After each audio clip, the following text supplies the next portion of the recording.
75 straight nights, we have continued to see people protesting on the streets of Portland.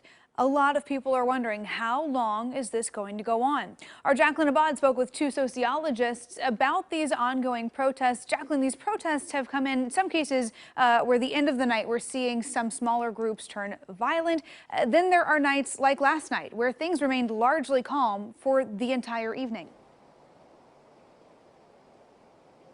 Emily, that's right. Now, we've seen these protests. They've come in waves. Some nights have turned violent, and there are nights like last night where most of the night where things were very peaceful. Now, take a look at this video. About 200 people marched from Laurelhurst Park over to the Penumbra Kelly building in Southeast Portland for hours. People listened to speakers, and there were some who shouted at officers. Police did not make any arrests. No tear gas was used. And as we continue to see protests, many are wondering what protesters are hoping to gain.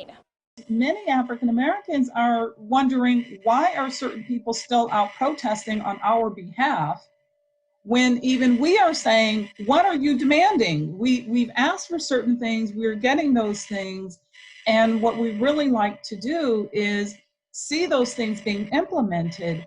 But there is concern that, again, the attention is being drawn away from the movement. Now, today I also spoke with Dr. Randy Blazak. He says since federal officers left Portland, we've seen protesters policing themselves, people trying to prevent violence and even put out fires during some of the nights of protests that we've seen. Now, as far as how long it may last, we don't know. Blazak said that this movement needs to move to a phase of dialogue where we need conversations about actual expectations in terms of real systemic change. I'll have more on that tonight at 5 and 6. Reporting live in downtown Portland, Jacqueline Abad, KOIN 6 News. Right, the movement certainly has ebbs and flows.